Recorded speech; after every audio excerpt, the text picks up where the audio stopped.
말씀 시작하겠습니다.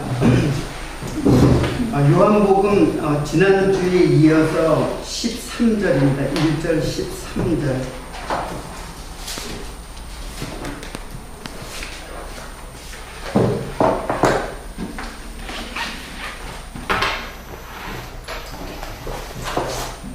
네.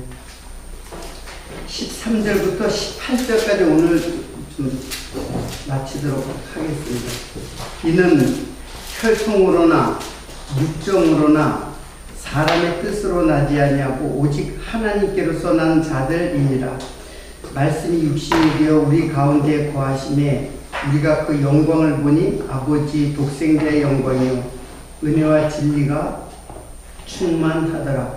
요한이 그에 대하여 증거하여 외쳐 가로되 내가 전에 말하기를 내 뒤에 오시는 이가 나보다 앞선 것은 나보다 먼저 계시니라 한 것이 이 사람을 가리킴이라 하니라. 우리가 다 그의 충만한 데서 받으니 은혜 위에 은혜로라. 율법은 모세로 말미암아 주신 것이요 은혜와 진리는 예수 그리스도로 말미암아 오는 것이라. 본래 하나님을 본 사람이 없으되 아버지 품속에 있는 독생하신 하나님이 나타내셨느니라. 지금 요한복음 1장을 좀 앞부분을 세밀하게 이제 살펴가고 있는 중인데요. 지난주에 영접하는 자는 그 이름을 믿는 자에 설명을 했습니다. 그런데 그 영접하는 자, 믿는 자, 그는 어떤 자이냐면 혈통으로나 육정으로나 혈통이라고 하는 것은 이제 하이마, 이거는 그 쉽게 말하면 유대인들이 아브라함의 혈통을 받으면은 이제 하나님의 자녀다라고 생각을 하는 그것에 대해서 요한은 부정을 하는 거예요. 무조건 아브라함의 자손으로 났으면 다 하나님의 자녀가 되는 것이 아니라 그 혈통, 이제 혈육이죠, 혈육. 예, 그런 것이 아니다라는 것이죠. 우리가 요한복음에서 아주 중요하게 누구든지 다 외우는 말씀이 있죠. 요한복음 3장 16절. 뭐예요? 하나님이 세상을 이처럼 사랑하사 독생자를 주셨으니 이는 저를 믿는 자마다 멸망치 않고 영생을 얻게 하려 하심이라. 이 말은 보통 만인 구원설 또는 보편 구원론, 그래서 모든 사람 하나님께서 다 사랑한다. 거기 뭐라 해요? 세상을 사랑하사, 그래가지고 멸망치 않고 다 영생을 주신다. 하나님이 세상 다 사랑한다. 모든 사람, 세상이 뭐예요? 모든 인류를 다 사랑한다. 이렇게 요 말을 근거로 해가지고 그 보편 구원론 또는 만인 구원론이라는 그들의 이론을 내세우고 있어요. 그런데 이것이 해석을 잘못하고 있기 때문에요. 여기서 세상이라고 하는 거는 지금 요한이 세상 사람을 모두 사랑한다는 것이 아니라 그 독생하신 하나님이 이 세상을 사랑했다라는 거예요. 그러니까 하늘, 이게 땅이잖아요. 세상은 이제 땅이잖아요. 땅. 그래서 세상을 사랑했다는 것은 하늘에서 오신 지금 독생자를 설명하기 위한 그 구절이에요. 그러니까는 세상이라는 거는 모든 인류를 말하는 게 아니라 하늘에서 독생자를 주신 것으로 세상을 사랑했다라는 거예요. 그러니까 독생자가 아니면은 사랑을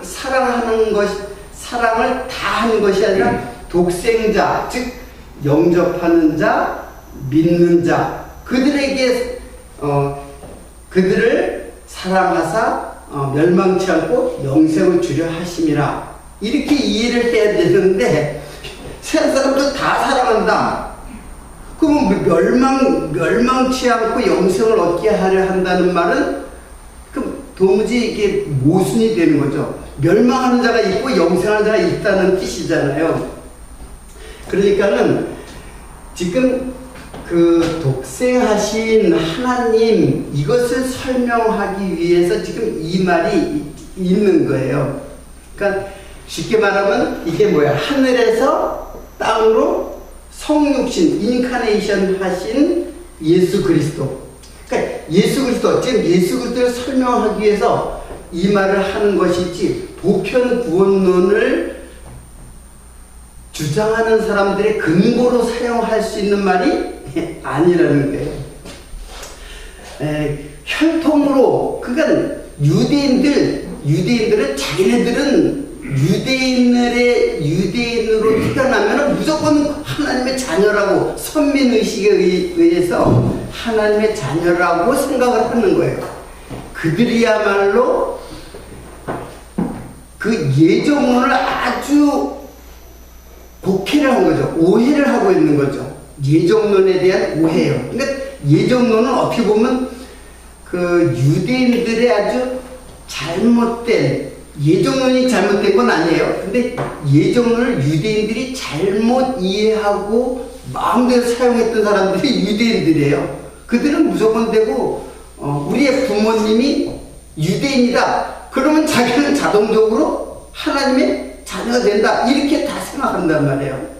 그리고 이방인으로 태어나면 너희들은 구원받지 못했어. 너희들은 짐승이야 개야. 이렇게 생각한단 말이에요. 그들의 오만한 마음을 지금 말씀은 지금 바로 잡아주고 있습니다. 그리고 혈통으로나 혈통으로나 육정이라고 하는 말인데, 육정이라는 말은 육은 사륵세예요. 제가 항상 육신 할 때는 사륵세라는 말을 쓰죠. 그건 동물의 고기라는 뜻이에요. 그러니까 사람에게서 사람을 의미하는 거예요. 근데 정이라는 것, 이 한자로 말하면 육정이, 이게 뭐냐면 육은 이제 사륵쓰고 정은 이제 델레마라고 해요. 델레마라는 말은 이제 정이라고 이제 표현했지만 이 뜻이에요. 뜻이 정의 뜻. 그 원래 한자 용어로도 이 정자를 갖다가 사랑 정자로도 쓰이고 뜻 정자로도 쓰여요. 이 정자가. 그러니까는 요거는 뭘 말하냐면 육체의 소욕이라고 우리가 보면 돼요. 육체의 소욕. 그냥 단순히 육체의 고기 덩어리가 아니라, 우리 인간이 고기 덩어리만 구성된 것이 아니라 이 육체가 갖고 있는 그 뜻이 있다니. 그거는 어디까지나 뭐예요? 육체의 소욕이에요. 육체가 의지하는 것. 육체가 의지하는 것이 뭐예요? 이게 뭘 의지한다는 게 아니라 뜻, 의지. 내가 뭘 해야 되겠다라고 하는 의지를 말하는 거예요. 그것이 이제 뜻이에요. 육체의 뜻. 자, 그러니까는 이는 혈통으로나 육정으로나 사람의 뜻으로 나지 아니하고 오직 하나님께로서 난 자들이라. 이렇게 사람의 뜻이 아니라, 즉 이게 이제 육체의 뜻이 사람의 뜻이잖아요. 사람의 뜻이 아니라 하나님께로서 난 자들이니라. 하나님께로서 났다라는 말은 태어나다라는 뜻이에요. 난 자들, 하나님께로서 난 자들. 근데 이 태어나다라고 하는 이 겟나오가 거듭나다라는 뜻을 또 갖고 있어요. 그러니까 단순히 태어난 게 아니라 하나님께로서 난다, 즉 거듭난 자를 말할 때 쓰이는 거예요. 베드로전서 1장 23절을 제가 읽어드릴게요. 너희가 거듭난 것은 썩어질 씨로 된 것이 아니요 썩지 아니할 씨로 된 것이니 살아있고 항상 있는 하나님의 말씀으로 되었느니라. 그러니까는 지금 이제 하늘에서 난 자가 씨로 됐다 그랬어요. 씨로 됐는데 이게 거듭난 자예요. 근데 이 씨로 된 것이니 항상 있고 살아있는 하나님의 말씀. 그러니까 이게 예수 그리스도잖아요. 씨가 예수 그리스도인데 썩어질 씨가 아니라 썩지 아니할 씨, 예수 그리스도. 이것을 뭐라 했어요? 베드로 전서에는 바로 살아있는 하나님의 말씀으로 됐다. 그러니까 말씀으로 태어나는 거예요. 예수로 태어난다는 것은, 거듭났다는 것은 말씀으로 태어나는 거예요. 그러니까 말씀을 깨닫고 예수 그리스도의 그 독생하신 예수 그리스도의 그 말씀으로 새로 거듭났다. 이게 바로 영접했다. 그 이름을 믿는 자에게는 멸망치 않고 영생을 얻게 하신다. 이렇게 이제 전개가 되는 거예요.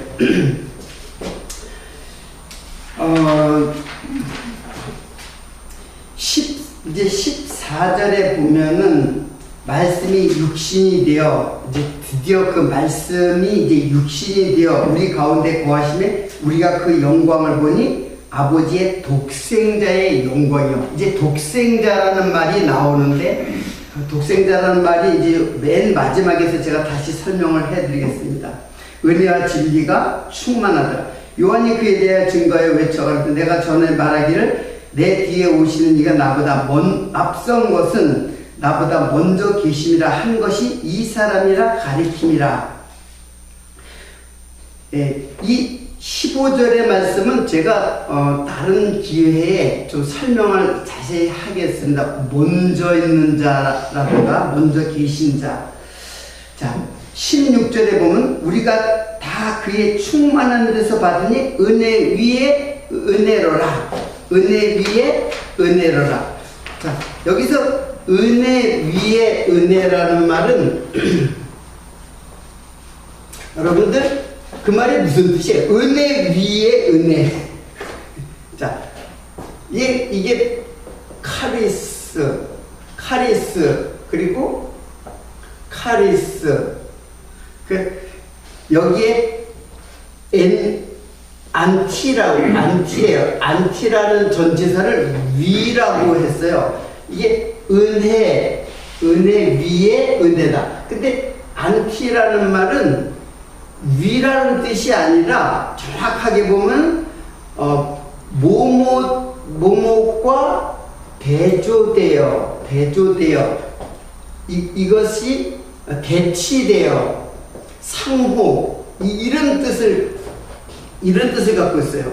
그러면 여기 은혜, 이 앞에 은혜, 위의 은혜라는 뜻이 아니라 이 은혜와 이 은혜는 서로 뭐예요? 대조된다라는 뜻이에요. 이런 말들을 그냥 하나님 은혜를 많이 은혜를 많이 베풀어 주신다 이렇게 이해를 하는 게 아니라 이 말은 앞에 은혜와 뒤에 은혜는 서로 대조되는 은혜다라는 뜻이에요. 말의 뜻은. 그러면 여러분 이해를 어떻게 해야 될 것 같아요? 이 앞에 은혜는 또 도대체 뭐고 뒤에 은혜는 도대체 무슨 은혜인가? 자, 그게 17절에 보면은 율법은 모세로 말미암아 주신 것이요 은혜와 진리는 예수 그리스도로 말미암아 온 것이라. 이 말은 지금 앞에 은혜는 사실은 은혜도 이것도 은혜고 이것도 은혜잖아요. 이 말은 모세에게 준 것도 뭐예요? 은혜라는 거예요. 이 모세에 준 게 뭐예요? 율법이잖아요. 근데 율법이 은혜로 주신 거예요. 대개 율법과 그 복음을 서로 대조를 시켜서 이해를 해요. 이거는 뭐 좀 더 보수 신학자들도 그렇게 이해를 하는 사람들이 많고 거의 신앙인들이 그렇게 이해를 해요. 그러나 그것이 아니라 모세에게 준 것도 율법도 은혜고 예수 그리스도로 말미암아 오는 것도 은혜라는 거예요. 그러니까는 대조라는 게 이게 지금 똑같은 건데 어떻게 대조가 돼요? 근데 이것을 복음과 율법으로 대조를 하는 게 아니라 복음과 은혜를 대조적으로, 그래서 그 율법은 그 정죄의 법이다 이렇게 해가지고 우리들을 심판하고 사망에 이르게 하는 것인데 예수 그리스도의 은혜로 우리가 구원받다 이렇게 이해를 하고 있단 말이에요. 그게 아니고 모세에게 준 것도 은혜고 예수 그리스도로 말미암아 온 것도 은혜예요. 그러니까는 똑같은 은혜를 대치로 사용했다는 뜻이에요. 그러면 어떤 대치냐? 아까 제가 얘기한 거는 복음과 율법을 대치시킨 것이 아니라 이거는 바로 은혜의 모형이에요. 그리고 이것은 이것도 은혜고 이것도 은혜인데 은혜의 실체라는 얘기예요. 그러니까 모세에게 준 것은 은혜로 준 거예요. 율법을 은혜로 준 거예요. 근데 그렇게 이해를 하지 못한다는 거죠. 그래서 이거는 율법을 은혜의 모형으로 주신 것이고 이 은혜는 그 은혜의 실체로 오신 예수를 의미하는 것이다 라는 거예요. 그래서 은혜 위에 은혜다라는 말을 갖다가 이 엔테라는 말을 갖다가 잘못 이해를 이게 위에 그러니까 하나님의 은혜를 주시고 또 많은 은혜를 주셨다라고 그냥 이렇게 그 편하게 일반적으로 생각하는 그런 것이 아니라 모세에게 준 율법은 은혜를 주신 거예요. 이 말에 의해서 결론을 지으면 그러니까 모세의 율법을 제가 계속해서 거듭 얘기했는데 모세의 율법을 복음으로 이해를 해야 된다는 것이죠. 복음으로 이해를 하지 않고 그냥 그걸 법으로 이해해버려요. 문자로 이해하고 법으로 이해하고 그 법을 내가 지켜야 할 의무로 그렇게 되면 은혜가 은혜될 수가 없는 거죠. 이거는 율법은 누구든지 율법을 지킬 수 있는 사람 있어요? 아무도 없어요. 율법은 못 지키는 거예요. 율법은 아무도 못 지켜요. 율법의 그 10계명의 1계명부터 10계명까지 하나도 못 지켜요. 하나도 지킬 수가 없어요. 우리 인간은. 요건 내가 지킬 수 있고, 요건 지키기 좀 힘들다. 그런 게 아니라 율법은 하나예요. 하나. 그렇기 때문에 율법을 지킬 수 없는데, 지키지도 못하는 법을 하나님이 주셨다. 너 이거 지킬 수 있나 못 지키는 하나님이 두고 보자. 그런 뜻을 준 건 아니잖아요. 분명하게. 하나님이 지키지 못할 율법을 주신 거는 그 지킬 수 있는 분을 보내주시겠다라고 하는 약속이란 말이에요. 그 약속으로 보면, 이게 율법 내가 못 지키는구나. 도저히 불가능한 존재로구나. 깨닫고 예수 그리스도에게로 인도하는 몽학선생이라고 했잖아요. 그러니까 이것도 은혜고 이것도 은혜예요. 이게 굉장히 중요한 개념이에요. 많은 전통신학자들이 이 율법과 복음을 이렇게 대조적으로 놓고 이해를 하는 데서 오는 그렇기 때문에 우리 신앙은 상당한 혼선을 일으키게 돼 있어요. 그래서 현대 그 보수 신학자들의 딜레마가 뭐예요? 이거 지켜야 되느냐? 지키지 말아야 되느냐? 그런 율법을 그렇게 지금 이해하고 있는 거예요. 율법은 그러니까는 이 율법에 대한 지금 현대 신학은 분명한 선이 그어져 있지 않아요. 어디서는 율법 지켜라 그러고, 어디서는 예수께서 율법을 다 지키시고 우리는 그 안에 은혜 아래에서 구원받았다. 안 지켜도 된다. 그래서 뭐 또 방종으로 또 흐르고. 그러니까는 율법 지키려는 때도 11조는 또 내라고 그러잖아요. 11조가 율법인데 그건 뭐예요? 서로 이렇게 상충되고 모순이 되는 거잖아요. 그냥 그런 대로 그냥 신앙생활 그렇게 하는 거야. 그냥 두리뭉실하게 그냥 대충. 그러면 은혜 될 수 없고, 하나님이 우리를 죄가 죄인 줄 알게 하면서 은혜가 은혜되게 하려고 하는 율법의 그 용도를 정확하게 이해를 하지 못한 소치예요. 그래서 이제 그래서 17절에 보면은 율법은 모세로 말미암아 온 것이요 은혜와 진리는 예수 그리스도로 말미암아 온 것이라. 그 은혜 위에 은혜라는 것도, 모세의 율법도 은혜라는 것을 지금 그걸 대조로, 그 모형과 실체로서의 대조로다가 안티를 사용한 거예요. 안티라는 전치사가. 예, 여러분들이 잘 이해를 했으면 좋겠습니다.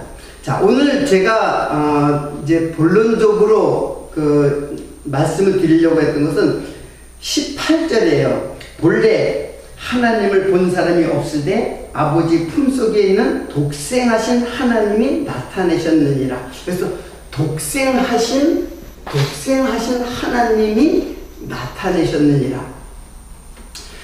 여러분, 이제 하나님을 본 사람이 있을까요? 없을까요? 예? 하나님을 본 사람이 구약이든 신약이든 하나님을 볼 수 있을까요? 하나님 볼 수 없죠. 근데 구약에 하나님 보았다는 사람이 있어요? 없어요? 구약에도 없어요. 신약에 있죠. 예? 신약에 있죠. 그러니까 이제 이 설명을 다 마치게 되면 본다는 말이 어떤 것이라는 걸 알아야지 보았다 안 봤다를 얘기하지. 지금 제가 여러분에게 질문한 건 육체의 눈으로 하나님을 보았다. 제가 출애굽기 여러분 찾지 말고 제가 읽어드리게 간단한 거니까 출애굽기 33장 20절인데 또 이르시되 네가 내 얼굴을 보지 못하리니 나를 보고 살 자가 없음이니라. 예. 하나님을 보고 살 수 있는 사람은 없다는 거예요. 그러니까 구약에는 하나님을 본 자가 없어요. 모세도 못 보고 이사야도 못 보고, 이사야도 내가 하나님을 배워가지고 내가 부정한 자로서 하나님을 배워서 나로 망하게 되었다다. 그런 말을 그렇게 탄식을 하잖아요. 나 이제 망했다라는 말이 심판을 받아 죽는다. 그런 뜻이에요. 나로 망하게 됐다. 그러니까 지옥에 떨어지는 그 찰나를 갖다가 표현한 말이에요. 하나님을 보면 그렇게 된다는 얘기예요.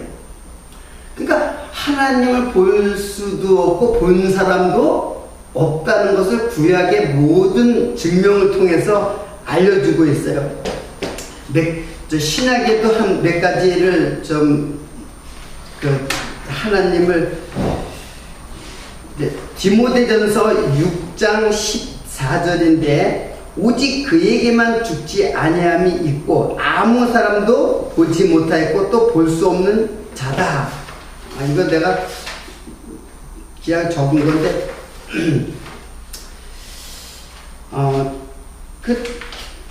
다 찾아볼까요? 그냥 내가 간단하게 적은 건데 여기 있네.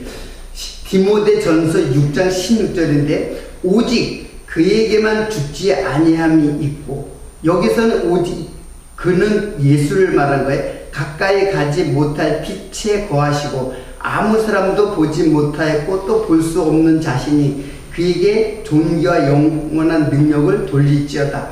지금 이게 지금 예수 그리스도를 말하지만 실제로는 하나님에게 해당되는 말을 갖다 지금 설명하고 있어요. 오직 그에게만 죽지 아니함이 있고 가까이 가지 못할 빛에 거하시고 아무 사람도 보지 못하고 볼 수 없는 자신이 그에게 존귀와 영원한 능력을 돌릴지어다. 자, 구약의 하나님은 볼 수 없는 거예요. 이 말은 뭐냐면 구약의 하나님을 이제 보아야 이게 영생이란 말이에요. 근데 하나님을 볼 수 있는 사람은 아무도 없다예요. 구약에는.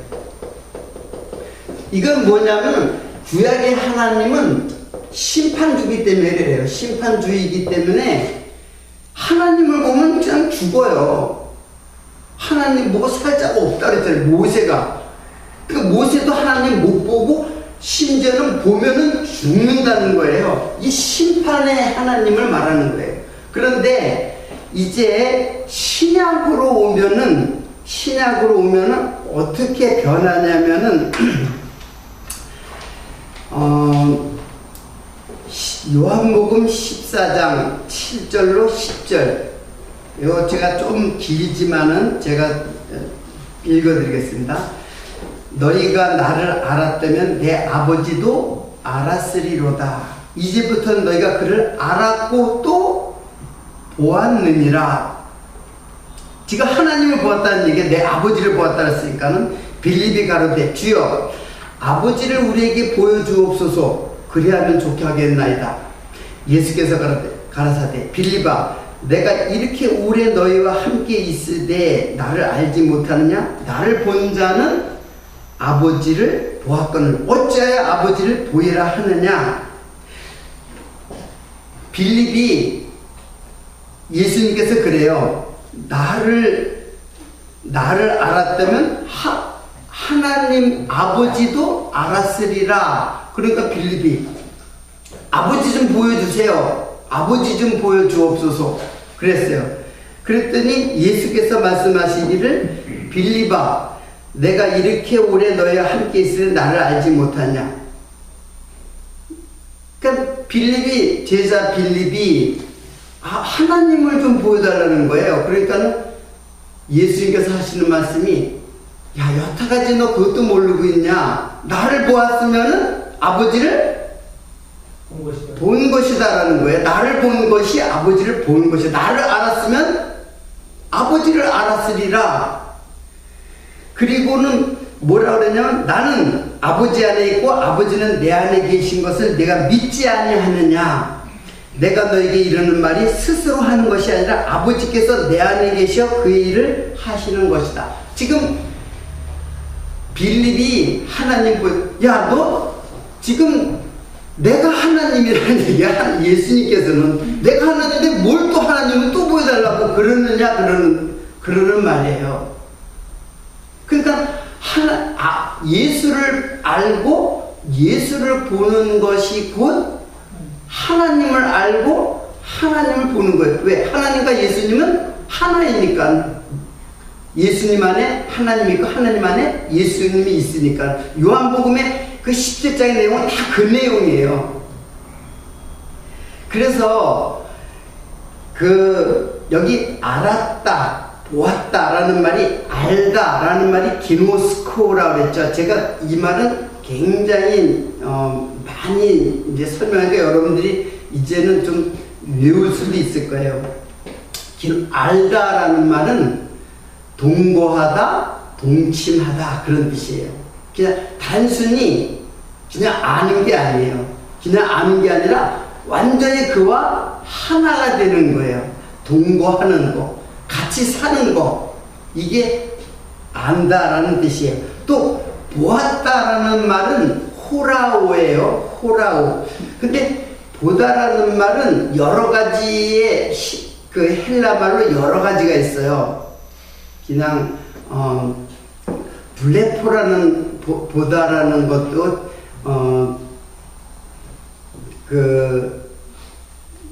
제가 잠깐 잊어버렸는데 보다라는 말이 눈으로 보다라는 뜻이 있어요. 눈으로 보다라는 그거는 그냥 육체로 보는 거예요. 예수님도 육체로 보는 거예요. 근데 호라호라는 말은 진리로 보는 거예요. 예수를 사람으로, 눈으로는 사람으로 보이는데 이분이 곧 하나님이라고 보는 것을 호라호라고 해요. 그래서 그 말을 진리로 보는 것라고 해요. 헬라 말에는 본다는 말이 여러 가지가 있어요. 브레포라는 것도 있어요. 브레포라는 거는 어떤 사물을 저게 무엇인가 하면서 의심하면서 보는 것을 브레포라고 해요. 그런 건 뭐냐면, 예를 들면 이제 그런 뜻이에요. 사과를 보면은, 우리 김영구 선생님 이제 복숭아를 갖다가 이제 재배하는데, 다른 사람 복숭아 보면, 이거 참 맛있게 생겼다. 그래서 이제, 이게 정말 얼마나 맛있나, 당도가 얼마나, 이제 그렇게 생각하는데, 농부의 입장에서는, 이거는, 황도의 어떤 품질이다. 그리고 어떻게 이거를 먹어보고는, 이거는 어떻게 관리하고 경작을 해서 이렇게 됐구나. 그런 거를 여러 가지로 관찰하고 의심하고 이것이 어떻게 형성됐는가를 깊이 생각하면서 보는 거예요. 그 과정을 거치는 거예요. 그래서 그 과정을 거쳐서 진리를 보는 거예요. 진리를. 그러니까 진리는 눈으로 보는 것을 떠나는 거예요. 떠나서 뭐예요? 이해하고 알고 보는 거예요. 그런 것을 갖다가 호라호라고 해요. 여러분, 성경 말씀, 예수님을 어떻게 알고, 예수님 보지도 못한 예수님을 어떻게 여러분이 알고 믿어요? 하나님의 말씀을 깊이 상고하고, 이 말씀이 어떤 뜻이라는 걸 깊이 알면서 점점 예수를 알게 되는 거예요. 하나님을 알게 돼. 그것이 하나님을 아는 것이고, 그것이 바로 영생으로 간다는 얘기야. 거듭난다라는 뜻이에요. 그러니까는 신약에서 하나님을 본다. 하나님을 보아야 역시 영생이잖아요. 신약에도 하나님을 보아야 영생인데, 이 하나님, 구약의 하나님, 율법의 하나님으로 보면은 그건 영생에 이르지 못한 멸망하고 심판에 이르게 된다라는 뜻이에요. 그래서 신약의 하나님을 보는 것은 곧 누구를 통하여? 바로 예수 그리스도를 통하여 보는 거예요. 그게 바로 독생하신 하나님이에요. 그래서 이 독생하신 하나님, 독생자가 모노게네스인데, 이 독생자는 우리는 일반적으로 뭐라고 알고 있어요? 독생자. 그 외아들로만 알고 있죠. 하나밖에 없는 아들 독생자, 그렇게 알고 있어요. 근데 모노게네스, 이게 모노게네스인데, 독생자를 주셨으니, 아까 요한복음 3장 16절에도 독생자를 주셨으니 이는 멸망치 않고 영생을 얻게 하려 하시는. 독생자라는 말은 외아들, 그런 뜻이 아니에요. 하나님의 하나밖에 없는 아들을 우리에게 주셨다, 그런 뜻이 아니고, 이거는 하나의 아주 독특한 방법으로, 이 원래의 뜻은 그냥 아주 특별하고 독특한 방법으로 보이셨다라는 뜻이에요. 누구를? 하나님을. 그래서 독생하신 하나님, 이 독생자가 하나님이잖아요. 여기서는 독생하신 하나님, 거기에 모노게네스도 여기에 모노게네스 똑같은 모노게네스예요. 그러니까는 하나님이 독생하신 방법으로, 그러니까 독생이라는 말이 상당히 그래서 오해의 소지가 있어요. 이 독생자, 외아들, 이런 의미로 우리에게 다가오는데, 원래 의미는 모노게네스는 특별한 방법으로 보여주시는 하나님, 그런 뜻이에요. 특별한 방법으로. 그래서 특별한 방법으로, 즉 아들로, 예수로 나타내신 하나님, 이게 독생하신 하나님이에요. 그래서 본래 하나님을 본 사람이 없으되, 하나님은 뭐 신약이든 구약이든 하나님 본 사람은 없어요. 아무도 없어요.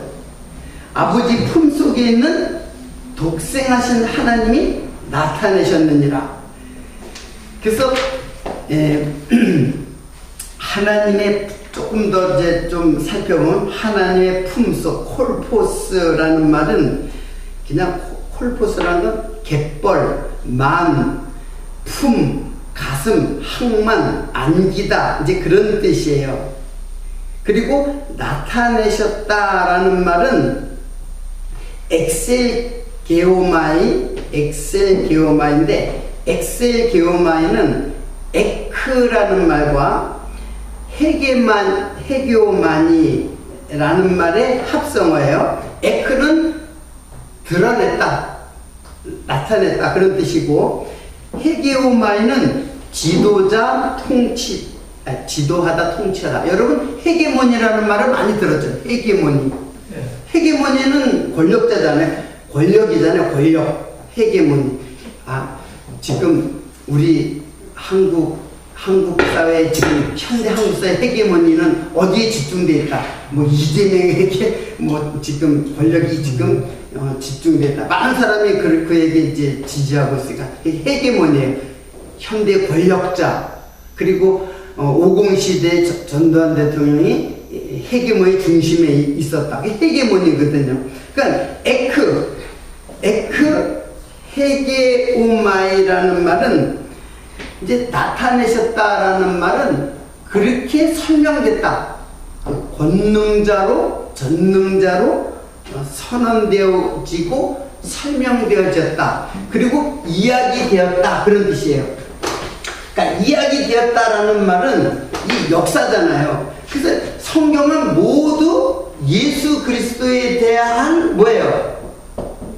이야기의 스토리예요. 그래서 그게 히스토리예요. 히스토리. 예? 히스토리. 우리는 그를 갖다 이렇게 일반 사람들은 히스토리라고 그냥, 실제로는 그가 예수예요. 예수의 스토리. 요거는 이제 같이 이제 중첩이 됐으니까 스토리. 그에 대한 이야기란 말이에요. 그게 나타내셨다는 거예요. 그러니까 성경 전체는 누구를 나타내시는 거예요? 바로 예수 그리스도, 하나님을 나타내기 위하여 독생하신 예수 그리스도로 지금 나타내는 거예요. 누구를? 하나님을 나타내는 거예요. 자, 이것이 그래서 요한복음의 12장의 45절 보면은, 나를 보는 자는 나를 보내신 이를 보는 것이니라 그랬어요. 나를 보는 자는 나를 보내신 이를 보는 것이니라. 그러니까 예수를 보내신 분은 하나님이잖아요. 하나님과 예수 그리스도를 보는 것이 같다. 뭐예요? 그러니까 예수님은 곧 하나님이시다. 성경 전체의 그 주제를 말한다면 바로 예수 그리스도는 하나님이시다라는 것이에요. 제가 계속해서 그 말씀의 내용을 자꾸 보면은 예수님을 자꾸 저는 하나님으로 지금 귀결시켜버리죠. 근데 신앙인들은 하나님과 예수님을 자꾸 분리시켜요. 하나님 따로, 예수님 따로. 그러니까 성경에 대한 이해가 분열이 돼버려요. 하나님 따로, 자꾸 말하는 속에서 예수님이 따로 있는 것 같고 하나님 따로 있는 것 같이 이야기를 한단 말이에요. 그것이 아니라 계속해서 제가 이야기하는 건 예수는 하나님이다라는 것을 결론을 자꾸 설명을 통해서, 이 말씀을 통해서 지금 설명을 해주는 거예요. 이게 우리 신앙의 분열을 막는 거예요. 우리 신앙이 분열되면은 신앙의 혼돈이 와요. 신앙의 혼돈. 무질서진단 말이에요. 아까 율법도 지켜야 되는 것인지 지키지 말아야 되는 것인지, 지켜도 죄가 되고 안 지켜도 죄가 되고, 그러니까는 방종으로 흐르기도 하고 또는 금욕주의, 율법주의로 흐르기도 하고. 그게 아니에요. 오직 예수 그리스도로 말미암아 우리가 영생을 얻고 멸망치 않고 영생을 얻는 것이지, 율법에 의해서 우리들이 구원을 받는 것이 아니란 말이에요. 그러니까 그 개념이, 그 행위의 개념이 현대 신앙에서는 지금 분명한 선을 갖다가 그어주지 못한단 말이에요, 지도자들이. 저는 뭐라고 얘기했어요? 행위가 아니다라고 하는 거예요. 오직 예수 그리스도를 믿음으로, 즉 예수 그리스도의 말씀을 깨달음으로, 그것이 바로 예수를 영접하는 것이고 예수를 믿는다는 거예요. 그 이름을 믿는다는 뜻이에요.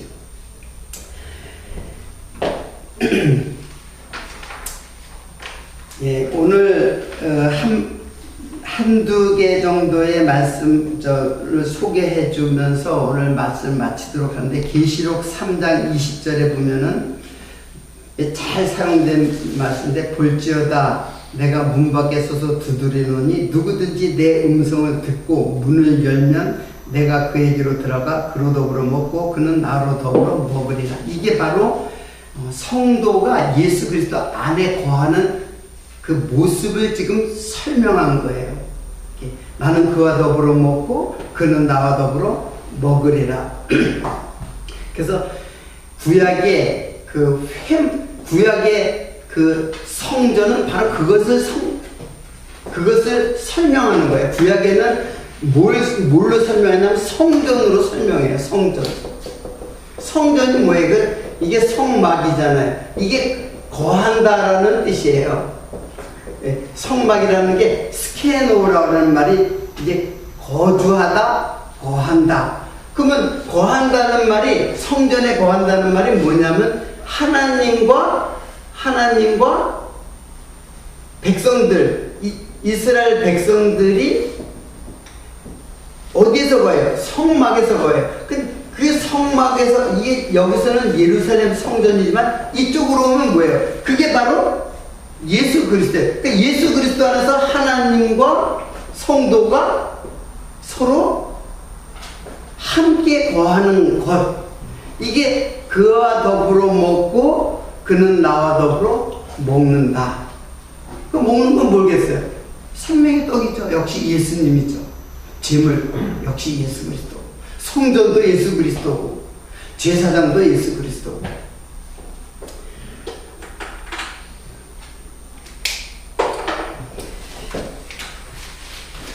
예, 오늘 이제 그 독생하신 하나님 이 부분에 대해서 설명을 했지만, 사실은 이걸 조금 더 설명을 좀 더 깊이 이제 해야 되는데, 일단은 18절까지만 찍고 다음에는 다음으로 넘어가도록 하겠습니다. 오늘 여기서 마치도록 하겠습니다.